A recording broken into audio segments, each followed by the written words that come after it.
Bismillahirrahmanirrahim. Assalamualaikum warahmatullahi wabarakatuh. Alhamdulillahirrabbilalamin.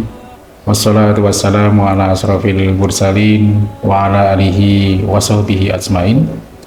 Rabbi syrahli sadri wa yassirli amri wa hlul 'uqdatam min lisani yafqahu qawli. Amma ba'du. Sahabat kurma yang senantiasa dirahmati Allah, marilah dalam kesempatan ini sebagai seorang yang beriman dan hanya mengabdi kepada Allah Subhanahu wa taala, senantiasa memanjatkan puji syukur kehadirat Allah Subhanahu wa taala karena limpahan rahmat dan karunia-Nya lah. Dan pada kesempatan ini Allah meringankan langkah kita, membukakan hati kita untuk senantiasa beribadah kepada Allah Subhanahu wa taala. Sahabat kurma rahimakumullah, sebagai seorang mukmin yang beriman kepada Allah, tentu kita selalu berdoa dan memohon kepada Allah dalam segala hal, berdoa untuk kebaikan, keselamatan, kelancaran, keberkahan, rezeki, diberikan anak yang soleh, dan doa-doa yang lain.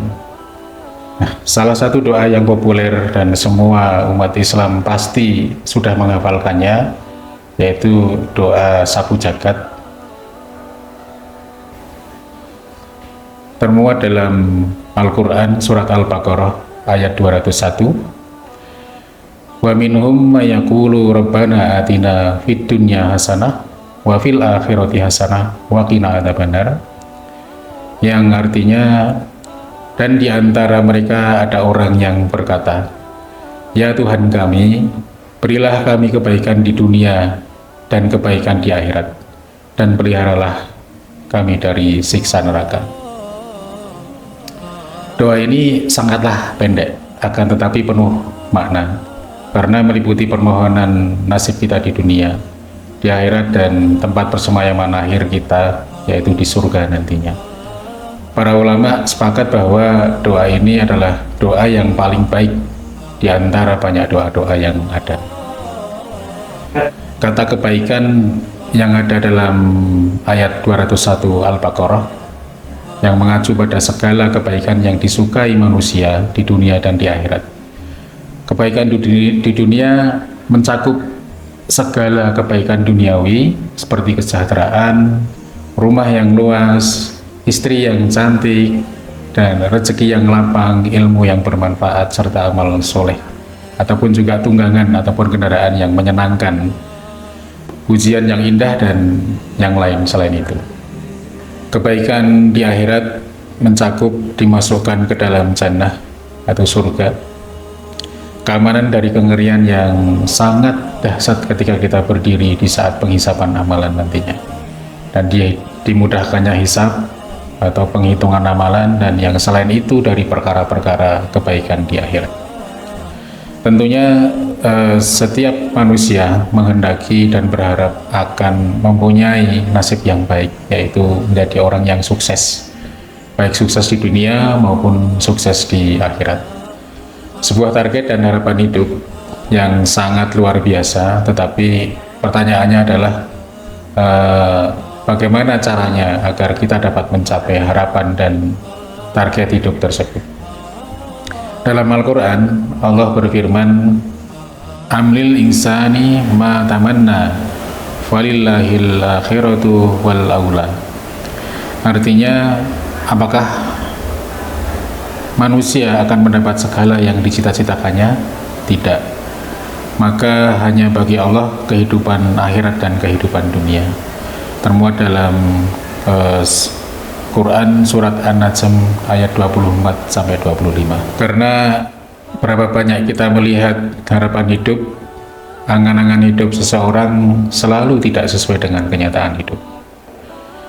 Sesungguhnya kenyataan hidup kita hari ini dan saat ini adalah cerminan dari seberapa jauh usaha yang kita laksanakan untuk menggapai tujuan hidup tersebut. Artinya, jika kita ingin memetik keberhasilan dan kesuksesan, maka berusaha dari sekarang dengan bekerja keras, menguasai ilmu pengetahuan, belajar dari pengalaman, dan jangan hanya diam berpangku tangan. Sebaliknya, Jika keinginan kita sudah besar dan melambung tinggi, akan tetapi aktivitas kita justru bertentangan dengan cita-cita besar kita, maka yang terjadi bukanlah keberhasilan dan kesuksesan, melainkan justru kegagalan dan penderitaan. Karena Allah berfirman dalam Al-Quran, "Walillahi ma fis samawati wa ma fil ard, liyajziyal ladzina asa'u bima 'amilu wa yajziyal ladzina ahsanu bil husna." Dan hanya kepunyaan Allah lah apa yang ada di langit dan apa yang ada di bumi, supaya kita memberi balasan kepada orang-orang yang berbuat jahat terhadap apa yang telah mereka kerjakan, dan memberi balasan kepada orang-orang yang berbuat baik dengan pahala yang lebih baik, yaitu surga. Quran Surat An-Najm 31. Sahabat kurma rahimakumullah, sekarang kita sudah memahami dan memaklumi bersama bahwa kita boleh saja memiliki harapan hidup dengan memiliki banyak cita-cita.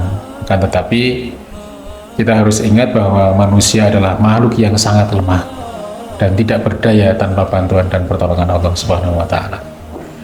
Oleh karena itu, untuk menggapai harapan-harapan hidup kita, apalagi harapan kebahagiaan di dunia dan di akhirat, hal yang pertama kali kita kerjakan adalah berdoa, memohon kepada Allah Subhanahu wa Ta'ala agar kita diberikan kekuatan lahir dan batin untuk dapat mewujudkan apa yang menjadi harapan dan cita-cita hidup kita. Kemudian setelah berdoa, langkah yang bisa kita lakukan adalah dengan berikhtiar, bekerja dengan sungguh-sungguh untuk mencapai tujuan hidup tersebut.